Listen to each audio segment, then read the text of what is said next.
तुम्ही कधी रव्यामध्ये दही घालून ही पौष्टिक अशी रेसिपी बनवली आहे का? एकदा जर बनवली ना तर आठवड्यातून 3-4 वेळा बनवून खाल, इतकी भन्नाट लागते. तर त्यासाठी काय करायचं, सर्वात अगोदर आपल्याला इथे एका बाउलमध्ये 1 वाटी रवा घ्यायचा आहे. यामध्ये अर्धी वाटी दही घालायचं, 1 वाटी पाणी घालायचं, मिक्स करायचं आणि झाकण ठेवून यावरती 10 मिनिटाकरता साईडला ठेवून द्यायचं. 10 मिनिटानंतर पहा, रवा अगदी व्यवस्थित असा भिजलेला आहे, छान असा फुललेला आहे.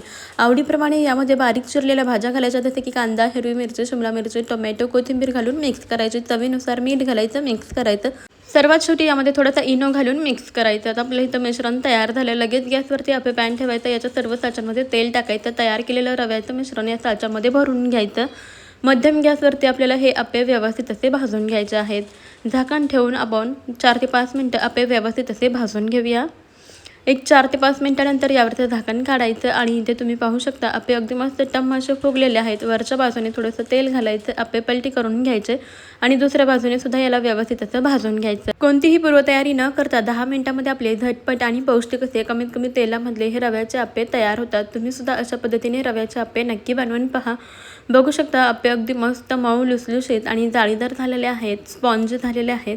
हे आप्पे तुम्ही तुमच्या आवडीच्या चटणीसोबत सर्व करू शकता. रेसिपी आवडली असल्यास लगेच माझ्या चॅनलला सबस्क्राईब करा. चला, बाय बाय.